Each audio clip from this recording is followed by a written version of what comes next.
Imam Ali alayhi salam, deuxième partie. Imam Ali alayhi salam fut un homme possédant et manifestant le plus noble caractère dont un être humain peut faire preuve. En tout domaine, il se montra un modèle pour ses partisans.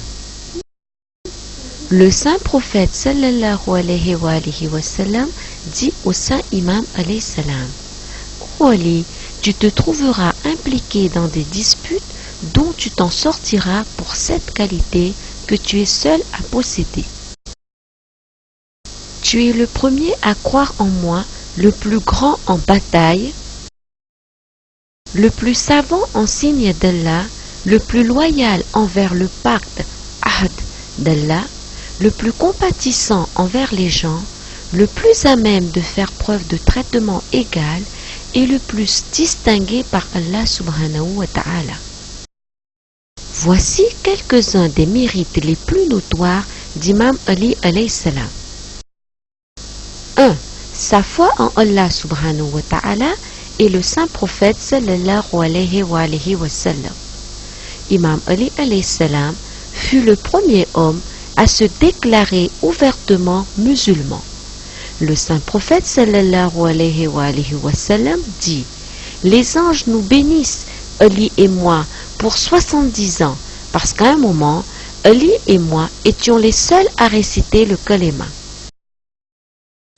Il dit aussi: Ali fut le premier à croire en moi et le premier dont je serrerai la main pour le saluer le jour du jugement. Il est le plus grand témoin de la vérité, Siddiq, il est le chef des croyants. 2. Son savoir. Le saint prophète sallallahu alayhi wa sallam dit: Ali est le plus érudit de ma communauté et le plus à même de prendre des décisions légales après moi. Le saint imam alayhi salam s'avéra supérieur aux autres dans toutes les branches du savoir tout au long de sa vie. Après le décès du saint prophète sallallahu alayhi wa sallam, même les califes qui s'étaient emparés du pouvoir injustement se rendaient chez le saint imam pour résoudre des problèmes difficiles.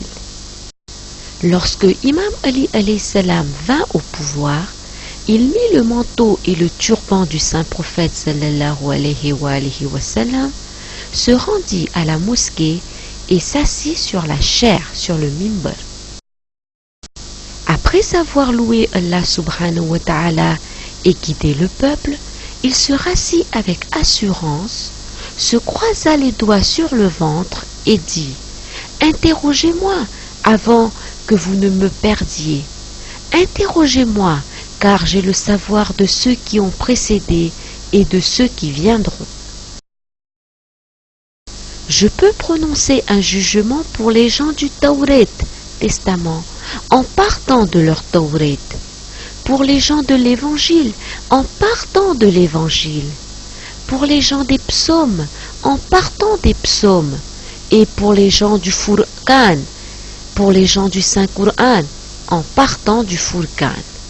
Par Allah, je connais le Coran et son interprétation mieux que quiconque prétendant le connaître. 3. Sa bravoure.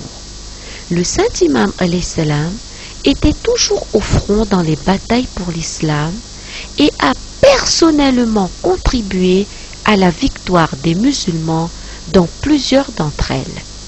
Il était un grand soldat et un grand général et il était le victorieux aux batailles de Badr, d'Uhud, de Khandaq, de Khaybar et de Hunayn. Non seulement on ne pouvait pas l'arrêter sur le champ de bataille, mais il apprenait aussi à ses amis et à ses ennemis comment se conduire en guerre. Sa bravoure s'étendait à son commandement général des gens, et il n'hésitait pas à dire ou à faire quoi que ce soit pour défendre la cause de l'islam, peu importe l'adversaire. 4. Son éloquence. Le saint imam alayhi salam maîtrisait parfaitement la langue arabe. Du temps où les autres s'emparèrent injustement du califat, il s'occupait à écrire divers ouvrages. Il compila le Saint-Coran et fixa les règles de syntaxe et de grammaire en arabe. Certains de ses écrits et discours se trouvent dans le Nahjul Balaga, qui comporte les meilleurs exemples de l'éloquence arabe. 5. Pour aimer le Saint-Imam alayhi salam et être un Shia. Imam Ali alayhi salam a dit: le saint prophète sallallahu alayhi wa sallam me dit que seuls les croyants m'aimeront et les hypocrites me haïront. Ainsi, un des moyens de juger de la foi d'un musulman est d'examiner ses sentiments à l'égard du Saint-Imam alayhi salam. Lorsqu'on interrogea Salama, une des femmes du saint prophète sallallahu alayhi wa sallam, à propos du Saint-Imam alayhi salam, elle répondit: j'ai entendu l'apôtre de Dieu dire qu'Ali et ses chiites seraient les vainqueurs. Le saint prophète sallallahu alayhi wa sallam dit un jour: 70 000 personnes de ma communauté entreront dans le paradis sans punition à leur égard. Puis il se tourna vers le Saint-Imam alayhi salam et dit: ce sont tes chiites et tu es leur imam. Une autre fois, le saint prophète sallallahu alayhi wa sallam dit au Saint-Imam alayhi salam: moi et toi, nous avons été créés d'un morceau d'argile. Il en restait une partie et Allah subhanahu wa ta'ala en a fait nos chiites. Le jour de la résurrection, tous les gens seront appelés par le prénom de leur mère, excepté nos chiites. Ils seront appelés par les prénoms de leur père en raison de leur digne naissance. Une fois, lorsque le saint prophète sallallahu alayhi wa sallam était avec un groupe de musulmans, il leur dit: ô peuple de Ansar, inculquez à vos enfants l'amour d'Ali bin Abu Talib alayhi salam.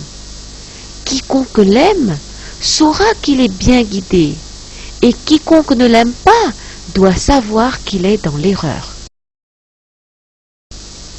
Qu'Allah subhanahu wa ta'ala nous réveille aux côtés d'Imam Ali alayhi salam le jour du jugement. Amin.